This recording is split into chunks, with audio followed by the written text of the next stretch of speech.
बिस्मिल्लाहिर्रहमानिर्रहीम अस्सलामु अलैकुम वरहमतुल्लाहि वबरकातुहू जज़ल्लाहु अन्ना सय्यदना मुहम्मद अम्माहु व अहलुहू। मेरे नाज़रीन, उम्मीद है आप खैरियत से होंगे। अल्लाह ताला शानुहु आपको खुश व खुर्रम रखे। आज की जो मेरी वीडियो है उसका टाइटल और मौजू ये है कि यहूदियों की नज़र बैतुल मुक़द्दस के बाद मदीना मुनव्वरा पर ईरान का इसराइल पर हमला करना, ये हकीकत क्या है। आज मैं आपके सामने एक रवायत पेश करूंगा जिसमें नापाक मंसूबे जो यहूदियों के हैं वो उसकी तरफ इशारा है।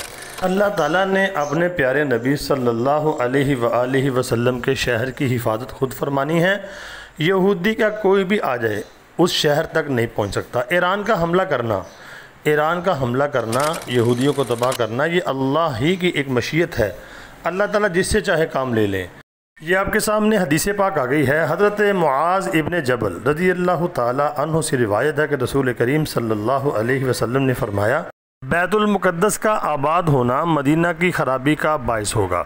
बैतुल मुक़द्दस का आबाद होना, इसका क्या मतलब है? बैतुल मुक़द्दस का आबाद होना मतलब ये है कि वहाँ पर यहूदियों का कुव्वत पकड़ना। जब ये कुव्वत पकड़ेंगे तो मदीना की खराबी का ये बाइस बनेगा। ऐसा कि आपने देखा भी और ये बातें सुनी भी, यहूदी कहते थे कि हम खैबर को फ़तह करेंगे। खैबर को फ़तह करना मकसद मदीना को हम फ़तह करेंगे। देखें, जब से ये इन्होंने बात शुरू की है और अपने गंदे इरादे जो इनके दिल में थे शो किए हैं, तो अल्लाह की पकड़ भी शुरू हो चुकी है। अल्लाह का अजाब इनके ऊपर मुसल्लत हो गया है, चाहे वो ईरान की शक्ल में है। मैं ये कह रहा हूँ, अल्लाह की मर्ज़ी है। अल्लाह अपने इस्लाम की, अपने दीन की, मुक़द्दस मकामात की हिफाजत किसी से भी करवा सकता है। ये देखें, जब मदीना की ख़राबी होगी तो जंग अज़ीम का बाइस बनेगी। ख़राबी मतलब डालना चाहेंगे ये जो यहूदियों के गंदे इरादे थे। आपको मैंने बताया, आपने पढ़े भी होंगे, मीडिया के ऊपर ख़बरें आ रही थीं, काफ़ी देर पहले आती रहीं।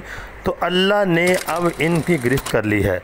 तो क्या होगा? जंग अज़ीम का बाइस बनेगी मदीना की ख़राबी। देखिए, जंग अज़ीम शुरू हो चुकी है। मदीना की ख़राबी का मतलब यही हो सकता है कि मदीना को ख़राब करने की अभी कोशिश करेंगे, इरादा करेंगे, तो अल्लाह ताला जो है इनके ऊपर जंग मुसल्लत कर देगा। देखें, वर्ल्ड वार 3 शुरू हो चुकी है।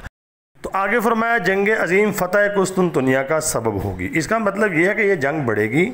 और ये आपने हदीसें भी सुनी होंगी और वीडियो भी बन रही होंगी, आपने देखी होंगी। अक्सर चैनल के ऊपर अहादीस पेश की जाती हैं कि कुस्तुनतुनिया जो है या तुर्की जो है वो मुसलमानों के हाथ से निकल जाएगा और ईरान भी निकल जाएगा। मुमकिन है जंग लगेगी, नुकसान तो भी दोनों तरफ से होता है।